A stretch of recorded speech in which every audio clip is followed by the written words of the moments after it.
Betting apps వ్యవహారం సంచలనం సృష్టిస్తున్న సంగతి తెలిసిందే. ఈ బెట్టింగ్ యాప్స్ కారణంగా అనేక మంది అమాయకులు తమ ప్రాణాలు కోల్పోతున్నారు. దీనివల్ల యువత పూర్తిగా తప్పుదోవ పడుతున్నారు.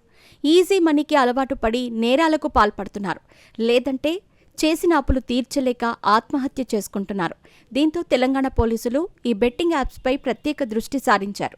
దీనిలో భాగంగానే బెట్టింగ్ యాప్స్ని ప్రమోట్ చేసిన సోషల్ మీడియా ఇన్ఫ్లుయెన్సర్లు, యూట్యూబర్లు, సెలబ్రిటీలపై పోలీసులు కేసులు నమోదు చేశారు.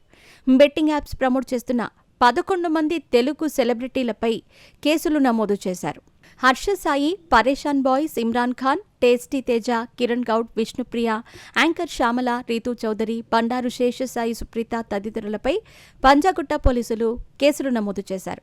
దీనిలో భాగంగానే విష్ణుప్రియ, రీతూ చౌదరి పోలీసుల ముందు విచారణకు హాజరయ్యారు.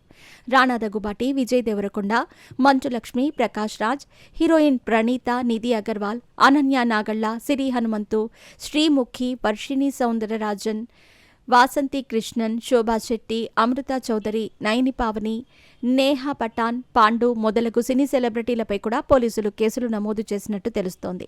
తాజాగా ఈ లిస్టులో TDP MLA, Tollywood senior hero Balakrishna పేరు కూడా తెర మీదకు వచ్చింది. అన్స్టాపబుల్ షోకు బాలకృష్ణ హోస్ట్గా చేస్తున్నారనే సంగతి అందరికీ తెలిసిందే. బాలకృష్ణ హోస్టింగ్ స్టైల్, మాటలు జనాలకు విపరీతంగా ఆకట్టుకున్నాయి. బాలకృష్ణ ఏ ముహూర్తాన అన్స్టాపబుల్ మొదలు పెట్టారో కానీ ఆయనకున్న క్రేజ్ మొత్తం ఒక్కసారిగా మారిపోయింది. స్టార్ హీరోలకు సాధ్యం కాని విధంగా ఈ షోను ముందుకు నడిపిస్తున్నారు ఆయన.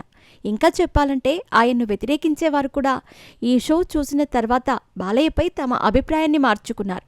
అయితే ఇప్పుడు ఈ షో కారణంగా బాలకృష్ణ బెట్టింగ్ యాప్ వివాదంలో ఇరుక్కున్నారనే మాటలు వినిపిస్తున్నాయి. అన్స్టాపబుల్ షోలో వచ్చిన ఓ బెట్టింగ్ యాప్ని చూసి దాన్ని డౌన్లోడ్ చేసుకుని 80 లక్షలు పోగొట్టుకున్నానని నెల్లూరుకి చెందిన రాంబాబు అనే వ్యక్తి మీడియా ముందుకొచ్చాడు. ఈ షోలో బెట్టింగ్ యాప్ ప్రమోషన్ నిజమే అని నిరూపించేందుకు ప్రభాస్ గెస్ట్గా వచ్చిన ఎపిసోడ్లో బెట్టింగ్ యాప్ను ప్రమోషన్ చేశారని, ఇది నిజమే అనటానికి ప్రభాస్ గోపీచంద్కు బాలయ్య ఇచ్చిన ప్రెజెంటేషన్పై Fun88 బెట్టింగ్ యాప్ పేరు ఉందని నెటిజన్లు అందుకు సంబంధించిన ఫోటోలను వైరల్ చేస్తున్నారు. అయితే బాలకృష్ణ ఈ షోకు కేవలం హోస్ట్ మాత్రమే. దీంతో ఆయన్ను విచారణకు పిలిచే అవకాశం లేదని తెలుస్తోంది. షో నిర్వాహకులపై చర్యలు తీసుకునే అవకాశం ఉందని నిపుణులు చెబుతున్నారు.